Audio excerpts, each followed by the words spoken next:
जय हिंद दोस्तों, मैं हूं नील और स्वागत है आपका अपने यूट्यूब चैनल एग्ज़ाम हंटर में। तो गाइस इस वीडियो में अपन बात करने वाले हैं जो क्लास 12th है उसका NCERT वेस्ट फिजिक्स की। तो उसका फर्स्ट चैप्टर था जिसमें मैं दो पार्ट बना चुका हूं, पार्ट फर्स्ट और पार्ट सेकेंड। और इस पार्ट में पार्ट थर्ड में हम लोग कवर करने वाले हैं वैद्युत क्षेत्र की तीव्रता और उसके दो डेरिवेशन से।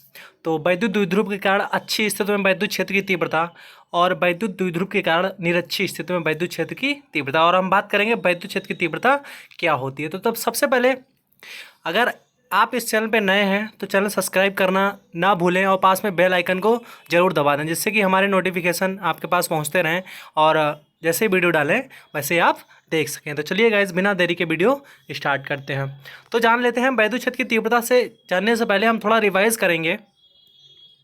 तो हम जानेंगे वैद्युत द्विध्रुव के बारे में। तो वैद्युत द्विध्रुव क्या होता है? वह निकाय जिसमें दो बराबर परंतु विपरीत प्रकार के आवेश एक दूसरे से अल्प दूरी पर स्थित होते हैं। तो मतलब कोई निकाय होगा जिसमें दो बराबर होंगे, बराबर आवेश होंगे, परंतु दूरी जो क्या होगी अल्प दूरी और एक दूसरे से स्थित होंगे। तो ऐसे निकाय को हम लोगों ने क्या कहा था? वैद्युत द्विध्रुव। मतलब एक माइनस क्यू एक दूसरा प्लस क्यू, उन दोनों के बीच की दूरी माना था हमने 2L। ठीक है, तो आगे बात करते हैं वैद्युत द्विध्रुव आघूर्ण की। तो वैद्युत द्विध्रुव आघूर्ण में मैंने बताया था वैद्युत द्विध्रुव में किसी एक आवेश तथा दोनों आवेशों के बीच की दूरी के गुणनफल को वैद्युत द्विध्रुव आघूर्ण कहते हैं। और इसे किससे प्रदर्शित किया था गाइस? इसे P से प्रदर्शित किया था और ये सदिश राशि थी। तो P बराबर मैंने बताया था Q इंटू 2L। और इसके मात्रक की अगर बात करें तो जो वैद्युत द्विध्रुव आघूर्ण होता है उसका मात्रक क्या बताया था गाइस? Coulomb into metre. तो बात करते हैं अब वैद्युत क्षेत्र की तीव्रता की। अगर वैद्युत क्षेत्र की तीव्रता की बात की जाए तो विद्युत क्षेत्र की तीव्रता क्या होती है, इसकी परिभाषा देख लेते हैं। किसी वैद्युत क्षेत्र में किसी बिंदु पर वैद्युत क्षेत्र की तीव्रता उस बिंदु पर रखे एकांक परीक्षण धन आवेश पर लगने वाले बल के तुल्य होती है। मतलब कोई भी वैद्युत क्षेत्र है उसमें भी कोई परीक्षण आवेश रखा है, उस पर लगने वाले बल तथा उस परीक्षण आवेश के अनुपात को उस बिंदु पर वैद्युत क्षेत्र की तीव्रता कहते हैं। ठीक है, आप इस तरह से लिखना चाहें तो इस तरह से लिख सकते हैं। और जो मैंने बताया किसी वैद्युत क्षेत्र में रखे धन परीक्षण आवेश पर लगने वाले बल तथा उस परीक्षण आवेश के अनुपात को उस बिंदु पर वैद्युत क्षेत्र की तीव्रता कहते हैं और इसे कैपिटल E से प्रदर्शित करते हैं। अगर बात की जाए वैद्युत क्षेत्र की तीव्रता जो है वो किस प्रकार की राशि है, तो वैद्युत क्षेत्र की तीव्रता जो है वो कैसी राशि है गाइस? सदिश राशि है। तो बात करेंगे हम, देख लेते हैं। यदि विद्युत क्षेत्र में बिंदु P पर स्थित परीक्षण आवेश Q0 पर लगने वाला बल F है तो वैद्युत क्षेत्र की जो तीव्रता होगी वो E बराबर क्या होगी? F अपान प्लस का Q0। अगर बात करें इसके मात्रक की तो इसका जो मात्रक होता है वो होता है F का मात्रक, F बल है, बल का मात्रक क्या होता है? न्यूटन। और जो Q0 है वो आवेश है, आवेश का मात्रक मैंने बताया था आपको कूलाम। तो जो E का मात्रक हो जाएगा वो हो जाएगा क्या? न्यूटन प्रति कूलाम। अगर बात करें इसकी विमा की तो इसकी जो विमा होती है वो होती है MLT-3A इनवर्स। MLT-3A इनवर्स होती है वैद्युत क्षेत्र की तीव्रता की विमा। इसका एक और अन्य मात्रक होता है वोल्ट प्रति मीटर। आपसे पूछा जाए वैद्युत क्षेत्र की तीव्रता का मात्रक क्या होता है तो न्यूटन प्रति कूलाम या वोल्ट प्रति मीटर। अब बात करने वाले हैं हम वैद्युत द्विध्रुव के कारण उसकी अक्ष पर वैद्युत क्षेत्र की तीव्रता, या हम इस प्रकार से बोल सकते हैं वैद्युत द्विध्रुव के कारण अच्छी स्थिति में वैद्युत क्षेत्र की तीव्रता क्या होती है। तो उसका हम डेरिवेशन करेंगे। तो ये मान लिया हमने, ठीक है, ये एक वैद्युत द्विध्रुव है। तो हम अगर आप नोट डाउन करना चाहें तो कर सकते हैं। माना एक वैद्युत द्विध्रुव A और V माइनस क्यू व प्लस क्यू आवेशों से मिलकर बना है, जिनके बीच की दूरी क्या है गाइस? 2L है। माना एक वैद्युत द्विध्रुव AB माइनस क्यू व प्लस क्यू आवेशों से मिलकर बना है, जिसके बीच की दूरी 2A है। वैद्युत द्विध्रुव के मध्य बिंदु O से स्मॉल r दूरी पर, जी r दिख रहा है, स्मॉल r दूरी पर एक बिंदु क्या है गाइस? P है।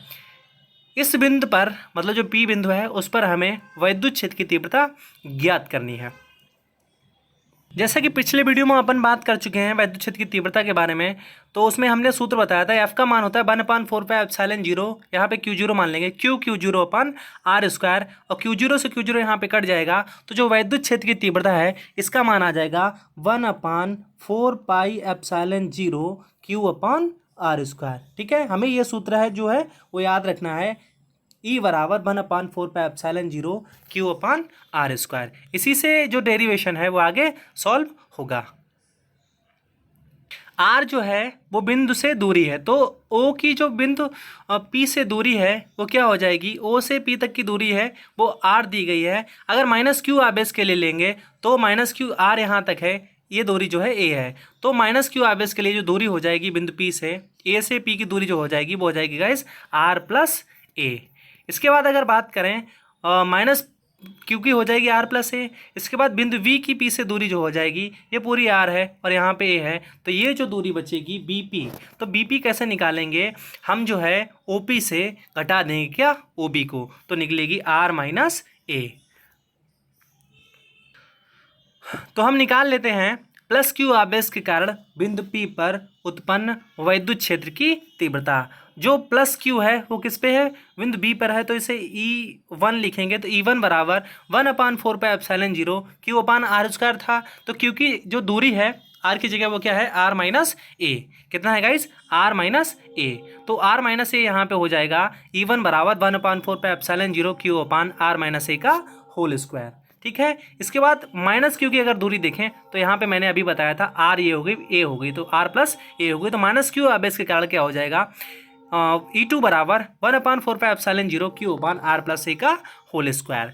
तो दोनों आवेशों के कारण, तो गाइज हम निकालेंगे अध्यारोपण के सिद्धांत से, मतलब जो परिणामी तीव्रता होगी वो कुल तीव्रताओं का योग होती है, तो E बराबर क्या हो जाएगा E1 प्लस E2। अगर बात करें E1 E2 जो है उनकी दिशाओं की, तो फिगर में आप ये दोनों जो है विपरीत दिशाओं में हैं।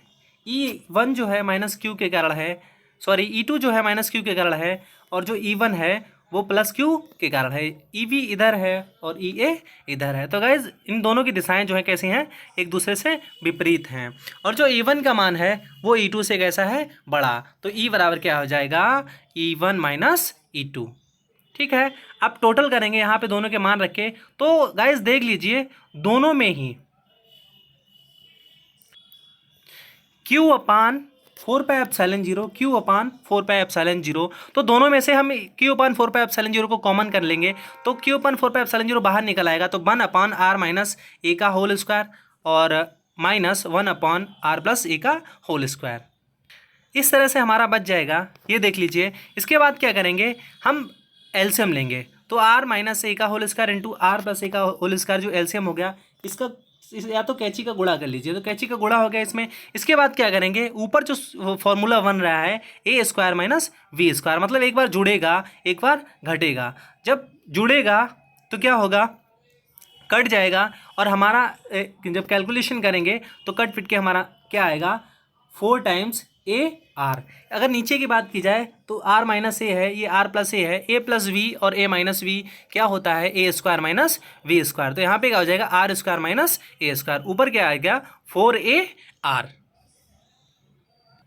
अगर फिगर में देखें तो जो r है उसका मान a से कैसा है बड़ा है, तो जो हम r है उसको a की अपेक्षा, मतलब r² का अगर मान करेंगे तो कैसा हो जाएगा और भी बड़ा हो जाएगा a² से, इसलिए जो हम है a² को यहाँ पे छोड़ देंगे।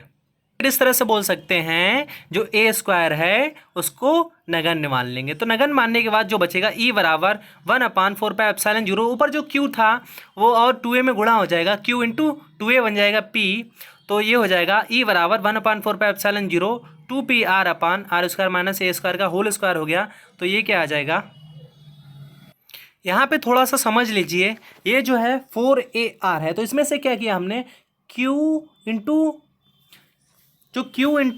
2A था उसको अलग कर लिया। इसके बाद हमारा बचा था 2 इंटू आर, तो 2R को अलग कर लिया, Q इंटू 2A अलग कर लिया, Q इंटू 2A जो हो गया वो P हो गया, तो हमारा क्या बचा 2PR, वही नीचे यहाँ पे लिखा हुआ है, तो ये 2PR हो गया। इसके बाद जो है हमने a² को तो छोड़ ही दिया, तो यहाँ पे r² का होल स्क्वायर r की घात 4 हो जाएगी, r⁴ 4 के बाद ऊपर एक r है, तो r से r एक कट जाएगा, कितना बचेगा 3 बचेगा। तो जो फाइनल हमारा आएगा वो E बराबर 1/4πε0 2p/r3। आप कॉपी पे करके देखिएगा, सॉल्व इसको आप आसानी से कर सकते हैं, 10th में ये काफ़ी पढ़ाया गया है ये। तो E बराबर 1/4πε0 2p/r³। ये क्या है, वैद्युत द्विध्रुव की अच्छी स्थिति में वैद्युत क्षेत्र की तीव्रता का फार्मूला है। क्या होता है, E बराबर 1/4πε0 2p/r³। ये आपको सिर्फ याद रखना है।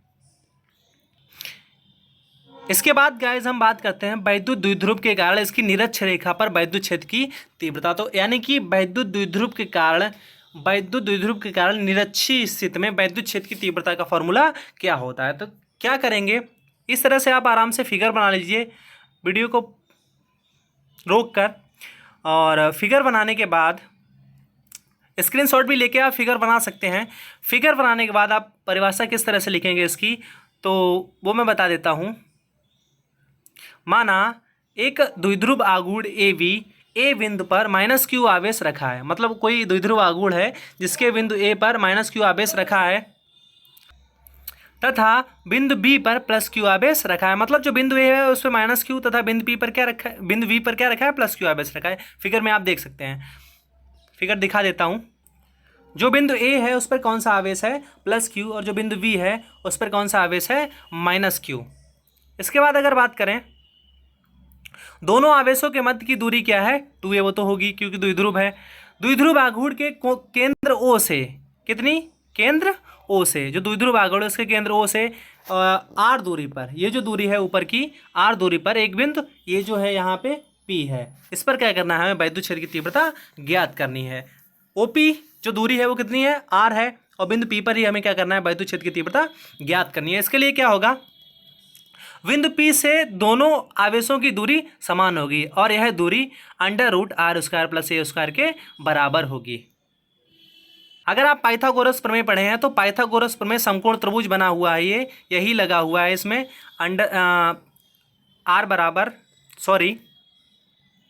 जो दूरी OP होगी वो क्या होगी, यहाँ पर OP की कोई ज़रूरत नहीं है क्योंकि हमें आवेशों से दूरी लेनी है। तो एक की जो AP बराबर होगी √, दोनों सेम बता दिया गया है, तो AP और BP बराबर क्या हो जाएगा, √r² + a²। ये पाइथागोरस प्रमेय से हुआ है। तो आगे देखते हैं। तो +q आवेश के कारण जो है बिंदु P पर वैद्युत क्षेत्र की तीव्रता क्या होगी, E + q बराबर 1/4πε0 q/r² + a²। दूरी जो है √r² + a² है, रूट से स्क्वायर कट जाएगा तो क्या बचेगी, 1/4πε0 q/r² + a²।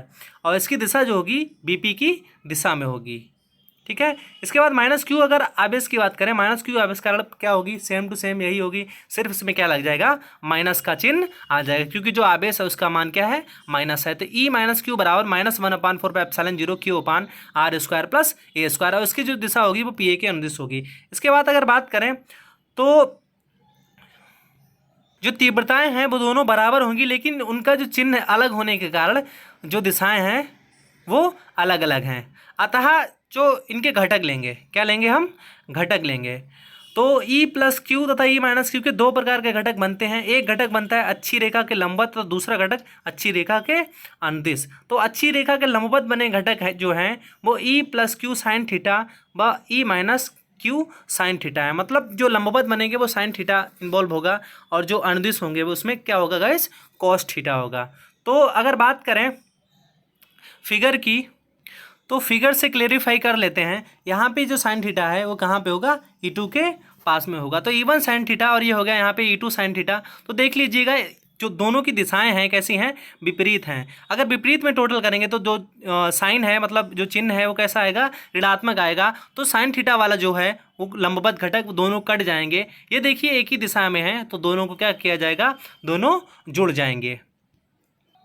तो क्या होगा, जो फाइनल परिणामी तीव्रता होगी वो ER बराबर E cos theta + E cos theta, मतलब दोनों को क्या किया जाएगा, जोड़ दिया जाएगा। तो ER बराबर रिजल्ट जो है वो ER बराबर 2E cos थीटा, क्या होगा गाइस, 2E cos थीटा। अगर बात की जाए यहाँ पे जो फिगर है उससे cos थीटा का मान किस तरह से निकालेंगे, तो cos थीटा बराबर होता है, वो होता है गाइस आधार बटे कर्ण। तो आधार बटे कर्ण जो हो जाएगा, यहाँ पे जो आधार है वो है A और जो लंब है हमारा वो है R और जो कर्ण है हमारा √r² + a²। तो cos थीटा बराबर क्या हो जाएगा, A/r r square plus a square की पावर 1/2, यानी कि कॉस थीटा बराबर a upon under root r square plus a square. अब जो है ये जो कॉस थीटा है इसका मान उठा के ई आर बराबर 2e कॉस थीटा में रखेंगे तो हमारा क्या हो जाएगा, ई आर बराबर 1/4πε0 2q r square plus a square into a upon r square plus a square की पावर 1/2।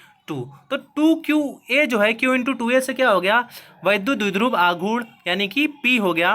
तो q इंटू 2a ऊपर क्या हो गया, p हो गया। तो ई आर बराबर हमारा क्या हो जाएगा, ई आर बराबर 1/4πε0 p upon r square plus a square की पावर 1/2। मतलब 1 + 1/2 क्या होता है, 3/2। इसको ऐड कर दिया। अगर फिगर में देखें तो जो r है उसका मान ए स्क्वायर से कैसा है, अधिक है। तो क्या होगा, ए स्क्वायर जो है उसको हम क्या मान सकते हैं, नगण्य मान सकते हैं। तो ई आर का जो मान आ जाएगा हमारा वो आ जाएगा गाइज, देख लीजिए यहाँ पे ई आर बराबर हो जाएगा हमारा 1/4πε0 p अपान आर की पावर 3/2 है, 2 से 2 कट जाएगा तो क्या हो जाएगा यहाँ पे आर क्यू। यही जो हमारा फाइनल आएगा वो आएगा ई आर बराबर 1/4πε0 p अपान आर क्यू। ये हो गया वैद्युत द्विध्रुव की निरक्षीय स्थिति में वैद्युत क्षेत्र की तीव्रता। तो गाइज ये जो है हो गया पार्ट 3 फिजिक्स के 12th क्लास का। तो कमेंट करके ज़रूर बताइए ये वीडियो आपको कैसा लगा, और अगर आप कोई वीडियो चाहते हैं तो कमेंट करिएगा, उसका जल्द से जल्द मैं वीडियो आपको प्रोवाइड कराऊंगा। तो मिलते हैं अगले वीडियो में, तब तक के लिए जय हिंद।